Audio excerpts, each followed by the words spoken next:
जय माता दी दोस्तों, आप सभी का स्वागत है मेरे YouTube चैनल वैदिक सेंट्रल में।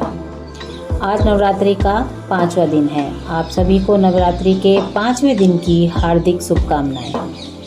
नवरात्रि के 5वें दिन स्कंद माता की पूजा की जाती है। तो चलिए शुरुआत करते हैं स्कंद माता की कथा से। एक पौराणिक कथा के अनुसार एक तारकासुर नामक राक्षस था। उसने घोर तपस्या करके ब्रह्मा जी को प्रसन्न किया और उनसे एक वरदान मांगा कि हे प्रभु, मुझे ऐसा वरदान दो कि मेरा कभी अंत ना हो सके। ब्रह्मा जी बोले, हे तारकासुर, इस धरती पर जिसने जन्म लिया है उसका अंत निश्चित है। तुम कुछ और वरदान मांगो। तारकासुर निराश हो गया और उसने कहा, हे प्रभु, तो मुझे ऐसा वरदान दीजिए कि मेरा अंत भगवान शिव के पुत्र के हाथों ही संभव हो। ब्रह्मा जी ने ऐसा ही वरदान दिया। तारकासुर अपने अंदर एक गलत धारणा लेकर बैठा था कि भगवान शिव कभी विवाह नहीं करेंगे, और जब विवाह नहीं करेंगे तो पुत्र नहीं होगा, पुत्र नहीं होगा तो उसका अंत कभी नहीं होगा।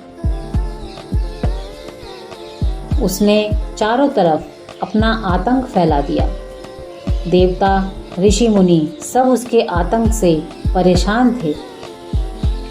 सभी देवता भगवान शिव की शरण में गए और उन्हें सारी बात बताई। भगवान शिव ने कहा, उसका अंत निश्चित है। तभी भगवान शिव और पार्वती का विवाह हुआ और उनके यहाँ एक पुत्र का जन्म हुआ जिसका नाम कार्तिकेय रखा गया। कार्तिकेय को स्कंद कुमार के नाम से भी जाना जाता है। माँ पार्वती ने अपने पुत्र स्कंद यानी कार्तिकेय को युद्ध के लिए प्रशिक्षित करने के लिए ही स्कंद माता का रूप लिया था। स्कंद माता से युद्ध प्रशिक्षण लेने के बाद भगवान कार्तिकेय ने तारकासुर का अंत कर दिया। यहीं पर स्कंद माता की कथा समाप्त होती है। चलिए अब मैं आपको स्कंद माता के 2 मंत्र बताती हूँ, ध्यान से सुनिएगा। सिंहासनागता नित्यं पद्मासीरीतकरद्वया शुभदास्तु सदा देवी स्कंदमाता यशस्विनी। दूसरा मंत्र, या देवी सर्वभूतेषु मा स्कंद माता रूपेण संस्थिता। नमस्तस्यै नमस्तस्यै नमस्तस्यै नमो नमः। चलिए अब जान लेते हैं माँ स्कंद माता का एक बीज मंत्र। ह्रीं क्लीं स्वामिन्ये नमः। इस बीज मंत्र को 108 बार जपने से आपके सभी रुके हुए कार्य पूर्ण होने लगते हैं।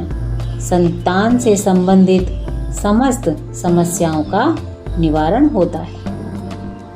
अब मैं आपको बताती हूँ स्कंद माता को किस चीज़ का भोग लगाना चाहिए। स्कंद माता को केले का भोग लगाना चाहिए। स्कंद माता को केले अति प्रिय हैं और यह प्रसाद ब्राह्मणों को देना चाहिए। ऐसा करने से मनुष्य की बुद्धि का विकास होता है। चलिए जान लेते हैं कि स्कंद माता को कौन सा पुष्प सबसे अधिक प्रिय है। स्कंद माता को पीले रंग के पुष्प अधिक प्रिय हैं। स्कंद माता को यदि आप पीले रंग के पुष्प अर्पित करते हैं तो वह बहुत प्रसन्न होती हैं। चलिए, स्कंद माता की कथा तो हमने सुन ली, अब उनका महत्व भी जान लेते हैं। स्कंद माता की उपासना करने से भक्त की सारी इच्छाएं पूरी हो जाती हैं। भक्त को मोक्ष मिलता है। मन को एकाग्र रखकर और पवित्र रखकर इस देवी की आराधना करने वाले भक्त को भव सागर पार करने में कठिनाई नहीं आती।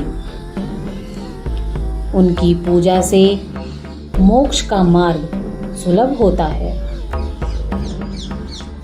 कालिदास द्वारा रचित रघुवंशम महाकाव्य और मेघदूत रचनाएं स्कंद माता की कृपा से ही संभव हुई। चलिए जान लेते हैं स्कंद माता की पूजा विधि। नवरात्रि के 5वें दिन सबसे पहले स्नान करें और स्वच्छ वस्त्र धारण करें। अब घर के मंदिर या पूजा स्थान में चौकी पर स्कंद माता की तस्वीर या प्रतिमा स्थापित करें। गंगा जल से शुद्धिकरण करें। फिर एक कलश में पानी लेकर उसमें कुछ सिक्के डालें और उसे चौकी पर रखें। अब पूजा का संकल्प लें। इसके बाद स्कंद माता को रोली कुमकुम लगाएं। अब धूप दीपक से माँ की आरती उतारें और आरती के बाद घर के सभी लोगों को प्रसाद बांटें और खुद भी ग्रहण करें। स्कंद माता को सफ़ेद रंग बहुत पसंद है, इसीलिए उनकी पूजा आप सफ़ेद रंग के वस्त्र पहनकर ही करें।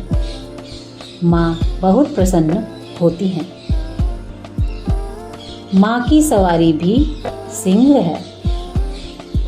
कमल के आसन पर विराजमान रहती हैं, इसीलिए इन्हें पद्मासना भी कहा जाता है। आप सभी को मेरी यह जानकारी पसंद आई हो तो मेरे चैनल को जल्दी से लाइक, शेयर एंड